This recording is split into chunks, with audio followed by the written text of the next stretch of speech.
Hello students, a very warm welcome to my YouTube channel। आप सब लोग class 11th में आ चुके हैं।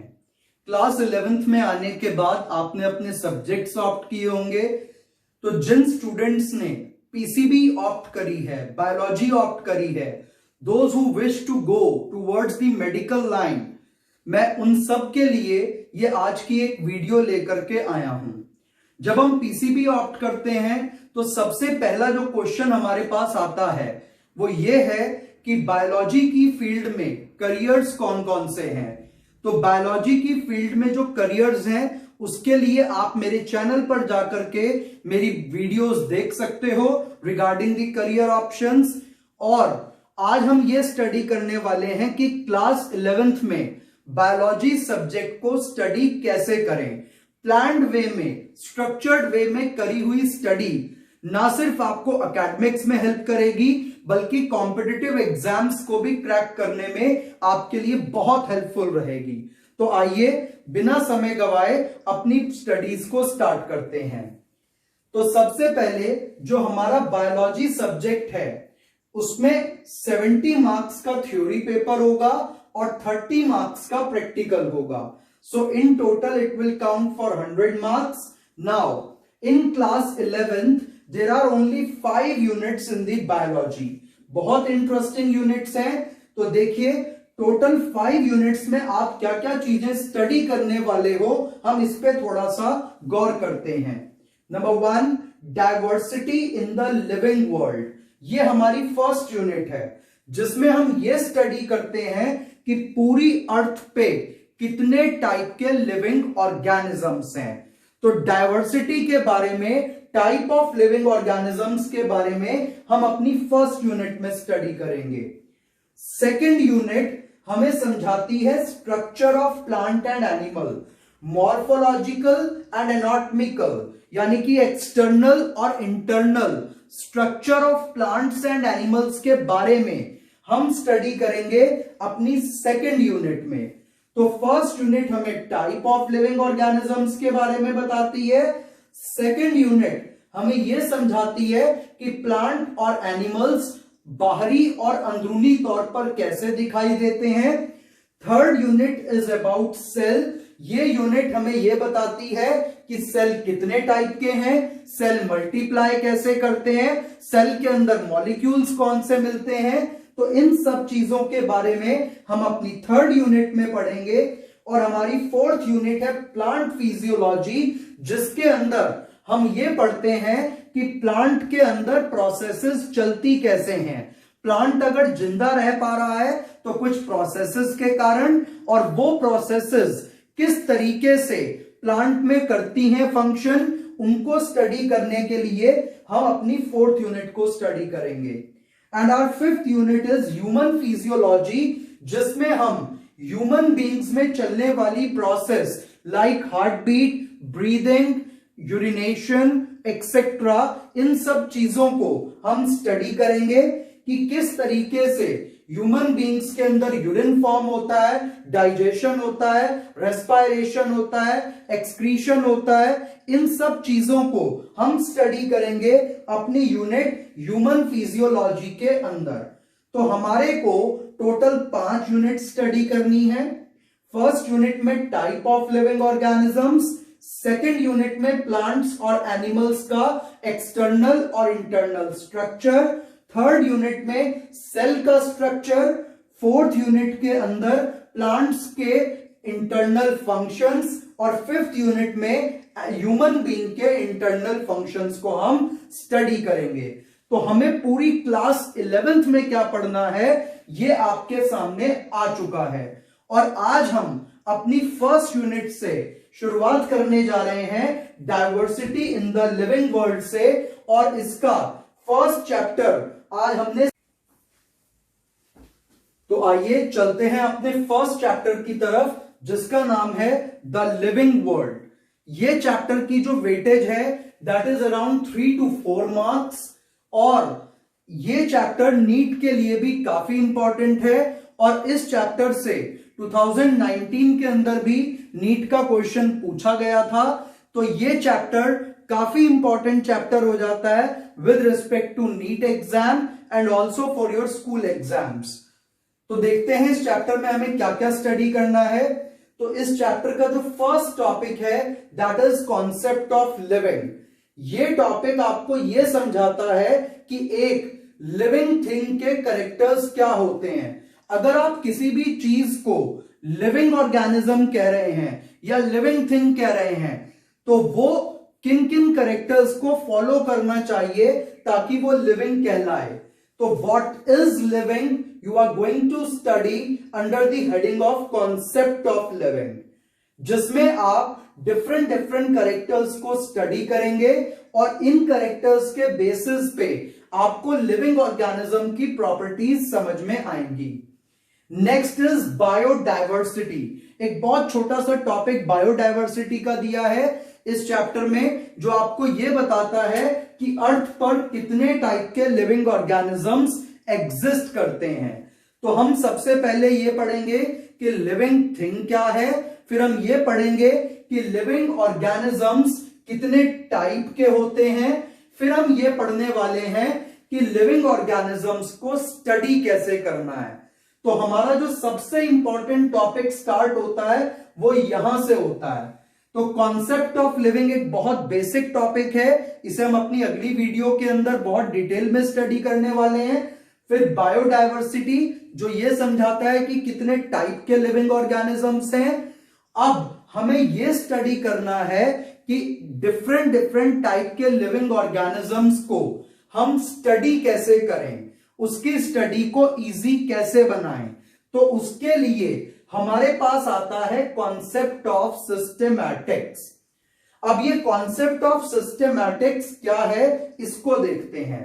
तो इसका फर्स्ट ऑब्जर्वेशन इज आइडेंटिफिकेशन। सी, अगर हमें कोई भी एक नया प्लांट दिखाई देता है तो हमें उस प्लांट की स्टडी करनी कैसे है। तो सपोज करते हैं कि हमें आज एक प्लांट मिला और ऐसा प्लांट हमने आज से पहले कभी नहीं देखा था, हमने इसके बारे में कभी नेट पर भी कुछ नहीं देखा, या ये बहुत अनकॉमन टाइप का प्लांट है, तो हमें इसकी स्टडी को कैसे करना चाहिए। तो स्टेप नंबर 1 इज हम अपने जो प्लांट हमें मिला है हम उसके पहले कुछ आइडेंटिफिकेशन मार्क्स को स्टडी करते हैं। तो सबसे पहले हम उसको आइडेंटिफाई करने की कोशिश करेंगे। स्टेप नंबर 2 इज नॉमेनक्लेचर, यानी कि उसका नाम रखने की कोशिश करेंगे। नाम रखने के बाद हम अपने प्लांट को किसी एक पर्टिकुलर ग्रुप ऑफ ऑर्गेनिज्म के साथ, पर्टिकुलर ग्रुप ऑफ प्लांट के साथ उसको रख देंगे। That is called classification.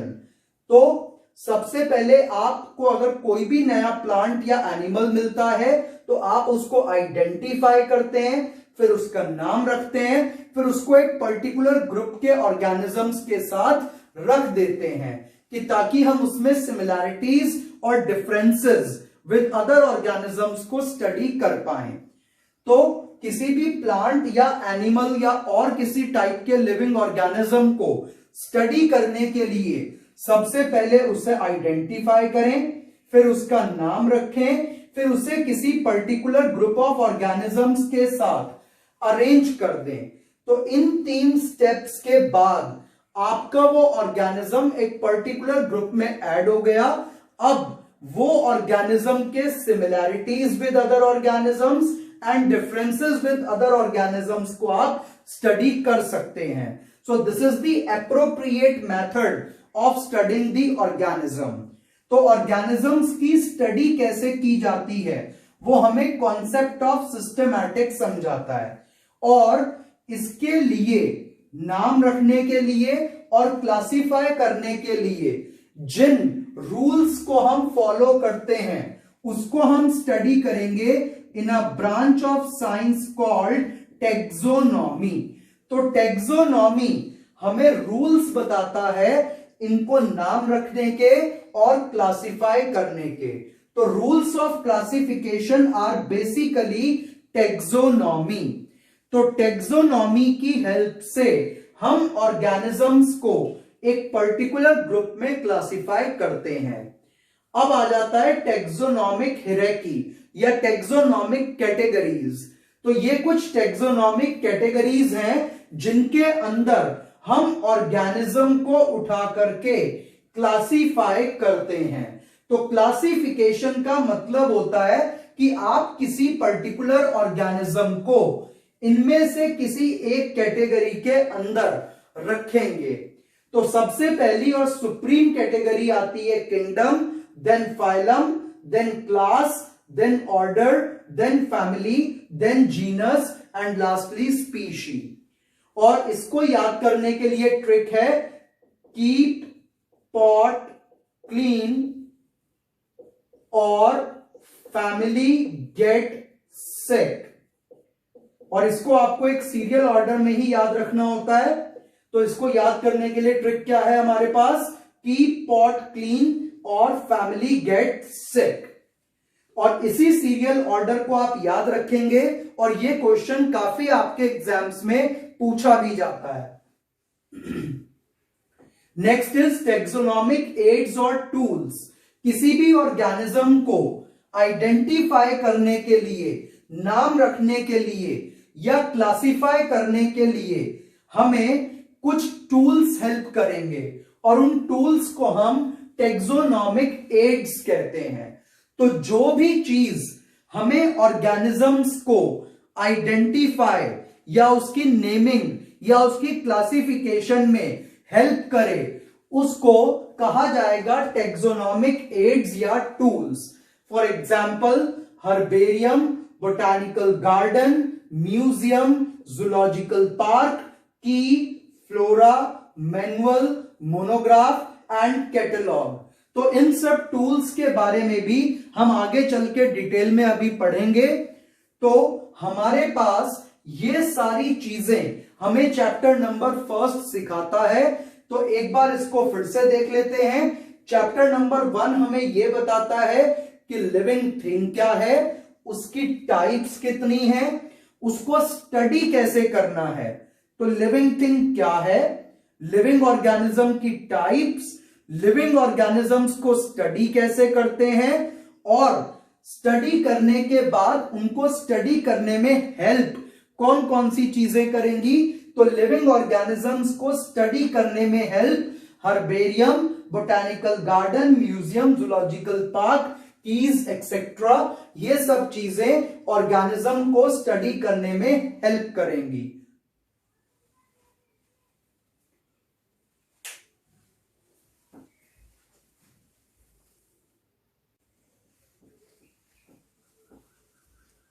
तो स्टूडेंट्स अभी हमने चैप्टर नंबर 1 का इंट्रोडक्शन देखा था कि उसमें हमने क्या क्या स्टडी करना है। और अब हम इस चैप्टर के अपने फर्स्ट टॉपिक को that is what is living को लेकर के चलते हैं। तो आइए देखते हैं। Number 1 living organism.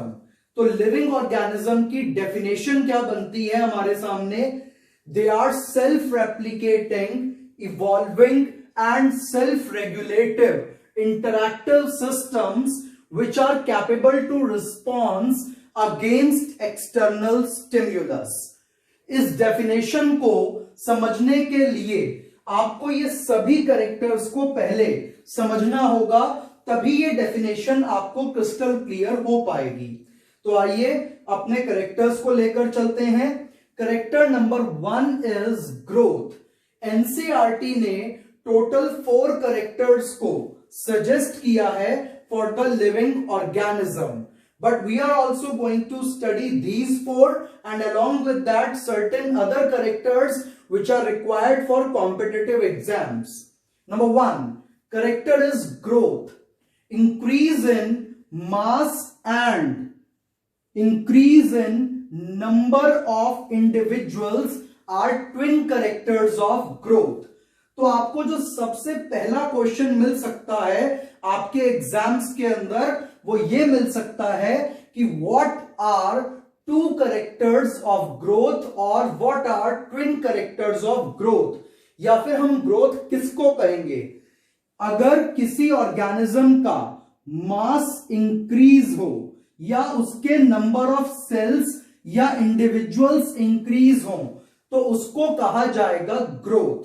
तो ग्रोथ एक बहुत सिंपल सी टर्म है, किसी भी ऑर्गेनिज्म का मास, हाइट या उसके नंबर ऑफ सेल्स या इंडिविजुअल्स का बढ़ना क्या कहलाएगा? ग्रोथ।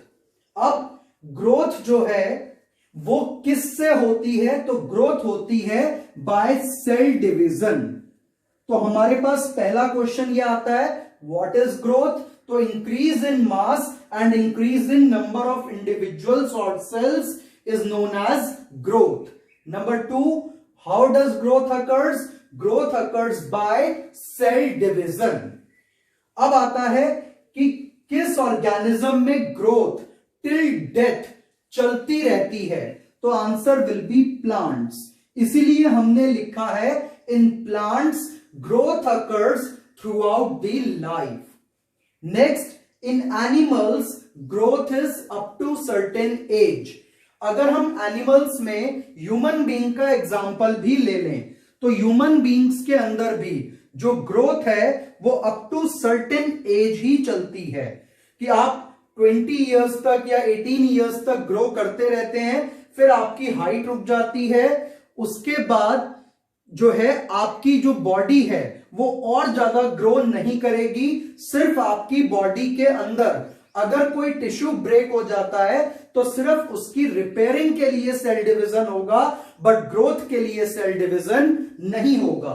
तो एनिमल्स में जो ग्रोथ है वो अप टू सर्टेन एज तक ही देखी जाती है, जबकि प्लांट्स के अंदर growth through out the life देखी जाती है। टिल डेथ प्लांट्स ग्रो करते रहते हैं, प्लांट्स में नई लीव्स आती रहती हैं। तो आपको इन दोनों की ग्रोथ के कंपैरिजन का क्वेश्चन भी एग्जाम में मिल सकता है। Next, growth is not a defining property of living. इस पॉइंट को जरूर ध्यान में रखिएगा। हम केवल ग्रोथ के बेस पर किसी भी चीज को लिविंग नहीं कह सकते, क्योंकि कुछ नॉन लिविंग ऑब्जेक्ट्स में भी एक्सटर्नल ग्रोथ दिखाई देती है। तो नॉन लिविंग ऑब्जेक्ट्स में एक्सटर्नल ग्रोथ होती है, जबकि लिविंग ऑब्जेक्ट्स में इंटरनल ग्रोथ देखी जाती है।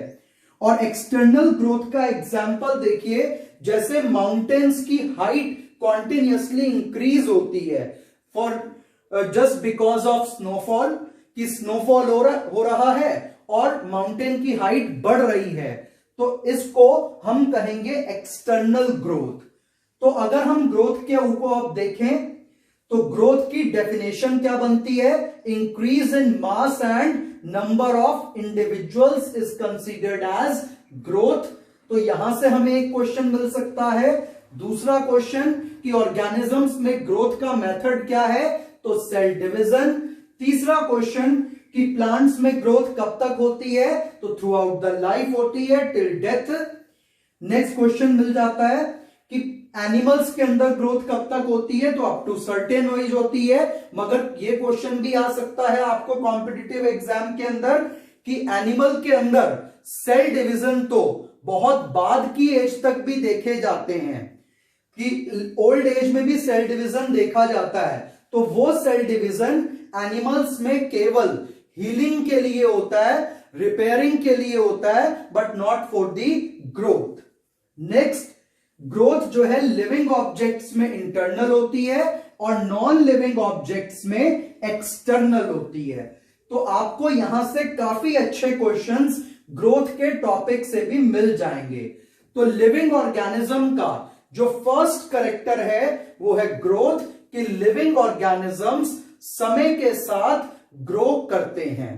अब एक क्वेश्चन ये आता है कि जो यूनिसेल्युलर ऑर्गेनिजम्स हैं उनके अंदर ग्रोथ और रिप्रोडक्शन ये दोनों कंफ्यूजिंग रहते हैं, क्योंकि ग्रोथ और रिप्रोडक्शन में दोनों में ही उसमें सिर्फ सेल डिवीजन होता है। तो अगर आपको एग्जाम में ये क्वेश्चन आ जाए कि growth and reproduction is same in which type of living organism, तो आप आंसर करेंगे in unicellular organisms like amoeba, bacteria etcetera. मैं लास्ट टाइम फिर से क्वेश्चन को रिपीट कर रहा हूं, काफी इंटरेस्टिंग, काफी इंपॉर्टेंट क्वेश्चन है कि ग्रोथ एंड रिप्रोडक्शन किस ऑर्गेनिज्म के अंदर सेम होता है। I am repeating the question again, in which type of organism growth and reproduction is same. तो answer will be unicellular organisms like amoeba and bacteria. So let's move to the next topic, that is reproduction. तो ये हमारे पास second character है living organism का, reproduction. तो इसमें देखते हैं, it is the process of giving rise to young one similar to itself. Reproduction एक प्रोसेस है जिसके द्वारा कोई भी लिविंग ऑर्गेनिज्म अपने ही जैसा एक और लिविंग ऑर्गेनिज्म को बर्थ देता है। तो रिप्रोडक्शन जो है, इसके अंदर दो मेथड्स होते हैं, सेक्सुअल एंड एसेक्सुअल। अगर रिप्रोडक्शन में मेल एंड फीमेल दो पेरेंट्स की जरूरत पड़े तो रिप्रोडक्शन कहलाएगा सेक्सुअल, और अगर सिंगल पेरेंट से हो तो वो कहलाएगा एसेक्सुअल रिप्रोडक्शन। और लिविंग ऑर्गेनिजम्स में ये दो टाइप का रिप्रोडक्शन मेनली देखा जाता है। अब reproduction is also not a defining property of living. जैसे कि हमने यहां भी इस लाइन को यूज किया था कि growth is not a defining property of living, similarly reproduction is also not a defining property of living. इस लाइन का मतलब क्या है कि केवल ग्रोथ के आधार पर या केवल रिप्रोडक्शन के आधार पर हम ये नहीं कह सकते कि कोई लिविंग, ये ऑर्गेनिज्म लिविंग है या नॉन लिविंग है। हम किसी भी चीज को लिविंग या नॉन लिविंग केवल इन कैरेक्टर्स के बेसिस पर नहीं कह सकते, क्योंकि माउंटेन्स जो कि एक नॉन लिविंग ऑब्जेक्ट है उसमें एक्सटर्नल ग्रोथ देखी जाती है। सिमिलरली बहुत सारे ऐसे लिविंग ऑर्गेनिजम्स हैं जो रिप्रोड्यूस नहीं कर पाते, तो क्या हम उनको नॉन लिविंग कह दें? नहीं, हम उनको नॉन लिविंग नहीं कह सकते। तो आइए इसका एक एग्जाम्पल देखते हैं। फॉर एग्जाम्पल म्यूल, जिसको हम हिंदी में खच्चर बोलते हैं, वो रिप्रोड्यूस नहीं कर सकता, बच्चे पैदा नहीं कर सकता। स्टेराइल वर्कर बी, जो honey bee, worker honey bee होती है, वो भी बच्चे पैदा नहीं कर सकती।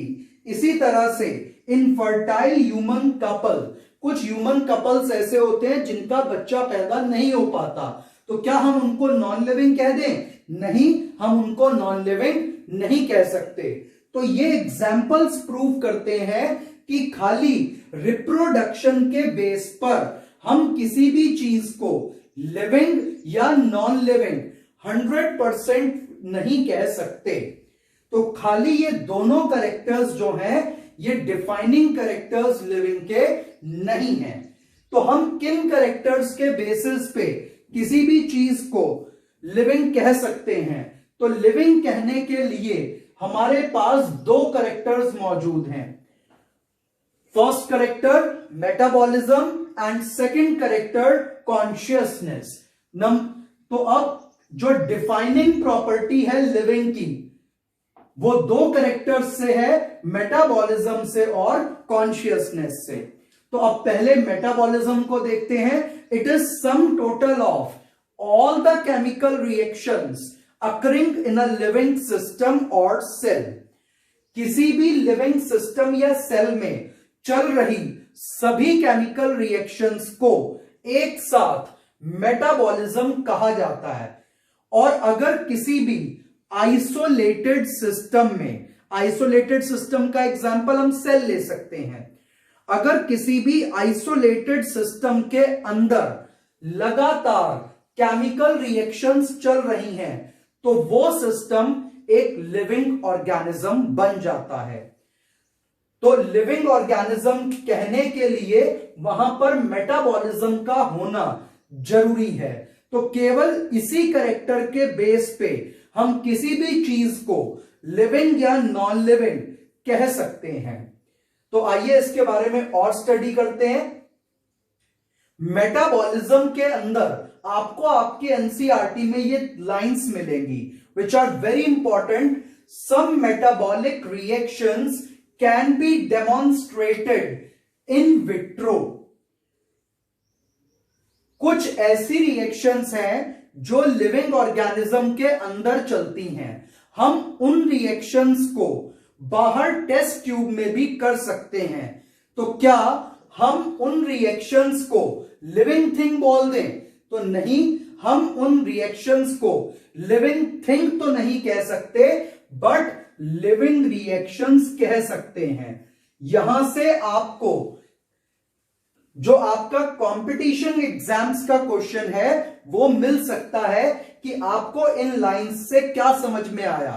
तो इन लाइंस से हमें यह समझ में आता है कि कुछ ऑर्गेनिजम्स के अंदर जो रिएक्शंस चलती हैं, तो लिविंग ऑर्गेनिज्म के अंदर जो रिएक्शंस चलती हैं, हम उनमें से कुछ रिएक्शंस को टेस्ट ट्यूब्स के अंदर भी होता हुआ देख सकते हैं, लेकिन हम उन रिएक्शंस को लिविंग ऑर्गेनिज्म नहीं कहेंगे, बट लिविंग रिएक्शन कह सकते हैं। तो अगर आपको कोई ये पूछ ले कि what do you mean by living reaction, तो आप आंसर करेंगे वो रिएक्शन जो लिविंग ऑर्गेनिज्म के अंदर चलती है। और क्या वो बाहर चल सकती है? तो हां, हम उसको टेस्ट ट्यूब में भी डेमोन्स्ट्रेट कर सकते हैं। We can also demonstrate such reactions in vitro, means outside the body in test tube. तो ये एक काफी इंपॉर्टेंट पार्ट बन जाता है फॉर द कॉम्पिटिटिव एग्जाम। अब हमारे पास आता है टाइप ऑफ मेटाबॉलिक रिएक्शंस। तो हमारे पास दो टाइप की मेटाबॉलिक रिएक्शंस होती हैं। नंबर 1 एनाबॉलिक रिएक्शंस और एडिशन रिएक्शन, जो आप अपनी क्लास 10th के अंदर भी पढ़ करके आए थे। एनाबॉलिज्म या एडिशन रिएक्शन के अंदर स्मॉल मॉलिक्यूल्स ऐड होकर के एक लार्ज मॉलिक्यूल को कंस्ट्रक्ट करते हैं। फॉर एग्जाम्पल, जो आपकी फोटोसिंथेसिस की रिएक्शन है वो एक टाइप की एनाबॉलिक रिएक्शन है, एडिशन रिएक्शन है, जहां पर कार्बन डाइऑक्साइड और वाटर ऐड होकर के फूड ग्लूकोज को मैन्युफैक्चर करते हैं। तो अगर आपको एग्जाम में ये क्वेश्चन पूछा जाए photosynthesis is which type of reaction, then you have to answer it is an anabolic और addition reaction. Next is catabolic reaction. It is breakdown reaction, जिसमें कोई भी लार्ज मॉलिक्यूल स्मॉल मॉलिक्यूल्स में break होता है। For example respiration. तो अगर आपको कहा जाए कि रेस्पायरेशन किस टाइप की रिएक्शन है, तो वो एक कैटाबॉलिक रिएक्शन है और फोटोसिंथेसिस एक एनाबॉलिक रिएक्शन है। यहां पर चीजें ऐड होंगी और यहां पर चीजें ब्रेक होंगी। तो अगर हम मेटाबॉलिज्म को देखें तो सबसे पहले इसकी डेफिनेशन आ जाएगी, sum total of all the chemical reactions occurring in the body of living organism। फिर what is living reaction, एक क्वेश्चन यहां से बन जाएगा। तीसरा question type of metabolic reactions पर बन जाएगा।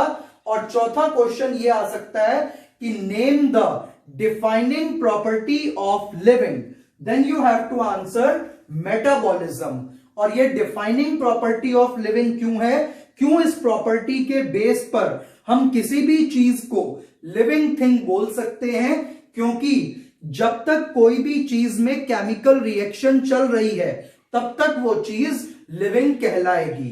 डेथ के बाद केमिकल रिएक्शंस उसमें से बंद हो जाएंगी। और अप्रोक्सीमेटली 5000 टाइप की रिएक्शंस एक सेल के अंदर जनरली चलती रहती हैं। अब हमारे पास फोर्थ प्रॉपर्टी आती है consciousness, and it is also a defining property of living. तो कॉन्शियसनेस की डेफिनेशन है, it is the ability of an organism to respond against environmental stimulus. इसका मतलब यह है कि कोई भी लिविंग ऑर्गेनिज्म अगर किसी भी चीज के अगेंस्ट कोई रिस्पॉन्स देता है तो उसे हम लिविंग कह सकते हैं, और इस प्रॉपर्टी को कहेंगे कॉन्शियसनेस। फॉर एग्जाम्पल, हमारा हाथ किसी हॉट प्लेट पर टच हुआ और हमने उसको इमीडिएटली ड्रॉबैक किया, तो यह भी एक टाइप का रिस्पॉन्स है, and this response against that hot plate is considered as consciousness. तो कोई भी ऐसा रिएक्शन जो हमें स्टिमुलस के अगेंस्ट लेना पड़े वो कॉन्शियसनेस कहलाता है, and it is also a defining property of living, and only the human beings on earth have self consciousness. और यहां से आपको एक 1 मार्क का क्वेश्चन मिल सकता है कि किस लिविंग ऑर्गेनिज्म के अंदर सेल्फ कॉन्शियसनेस देखा जाता है, तो answer will be human beings. तो अब तक हमने इसमें 4 प्रॉपर्टी पढ़ी, पहली ग्रोथ, दूसरी रिप्रोडक्शन, तीसरी मेटाबॉलिज्म, चौथी कैटाबॉलिज्म। अगर हमें क्वेश्चन आए कि name two defining and two non defining properties of living, तो हम आंसर क्या करेंगे? The defining properties are metabolism and consciousness, and non defining properties are growth and reproduction. Defining property से मतलब है क्या केवल इसी के आधार पर आप कह सकते हैं कि ये चीज लिविंग है? तो हां, केवल मेटाबॉलिज्म के आधार पर हम किसी भी चीज को लिविंग कह सकते हैं, और केवल कॉन्शियसनेस के आधार पर भी हम किसी भी चीज को लिविंग कह सकते हैं। तो इसीलिए ये दोनों डिफाइनिंग प्रॉपर्टी बन जाती हैं, बट इन दोनों कैरेक्टर्स के बेस पर खाली लिविंग कहना सही नहीं होगा, क्योंकि इन दोनों कैरेक्टर्स के एक्सेप्शंस मौजूद हैं। अब एक और क्वेश्चन हमारे सामने आता है कि क्या जो व्यक्ति कोमा में है वो अपनी सेल्फ कॉन्शियसनेस खो चुका है, तो क्या हम उसको लिविंग कह सकते हैं? तो आंसर इज यस। तो ये क्वेश्चन काफी इंपॉर्टेंट है। If there is a person who is in coma, can we say him living? Yes, we can say him living because it is showing metabolism. क्योंकि उसमें रिएक्शंस चल रही हैं, तो इसीलिए हम कोमा में गए हुए व्यक्ति को भी कह सकते हैं कि वो एक लिविंग ऑर्गेनिज्म है। अब इसके बाद हमारे पास लिविंग ऑर्गेनिज्म के कुछ अदर कैरेक्टर्स भी आ जाते हैं, जैसे कि लिविंग ऑर्गेनिजम्स अपनी बॉडी को हील कर सकते हैं, रिपेयर कर सकते हैं, वो अपनी बॉडी के इन्वायरमेंट को कांस्टेंट मेंटेन कर सकते हैं, that is they can show homeostasis, they can show adaptation, they can undergo changes and show evolution, and these are certain other characters of living organism. तो इसमें से आपको मैंने जगह जगह पर यह भी बता दिया कि कहां से किस टाइप का आपका क्वेश्चन फ्रेम हो सकता है, और उनके आंसर्स भी आपको दे दिए हैं। अब इस डेफिनेशन पर एक बार वापस चलते हैं। मैंने आपको कहा था कि इन सब कैरेक्टर्स को समझने के बाद आपको डेफिनेशन खुद समझ में आ जाएगी। तो डेफिनेशन के अंदर लिखा है living organisms are self replicating. इसका मतलब है कि लिविंग ऑर्गेनिजम्स रिप्रोडक्शन शो करते हैं। तो इसमें एक करेक्टर डेफिनेशन में यहां छुपा था। Next, they are self regulative interactive system. Self regulative interactive system का मतलब है कि it is showing metabolism and which are capable to response against external stimulus। इसका मतलब है कि they are showing consciousness। तो जो कैरेक्टर्स अभी हमने स्टडी करे उन्हीं सब कैरेक्टर्स का कॉम्बिनेशन ये डेफिनेशन बन जाती है। तो अगर कोई भी चीज ग्रो करे, मल्टीप्लाई करे, उसमें केमिकल रिएक्शंस चलें और वो चीज एक्सटर्नल इन्वायरमेंट और स्टिमुलस के अगेंस्ट रिस्पॉन्ड करे, उस चीज को हम लिविंग ऑर्गेनिज्म कह सकते हैं। तो होपफुली आपको ये सब समझ में आ गया होगा। Thank you and just stay tuned with us for the next part of this chapter.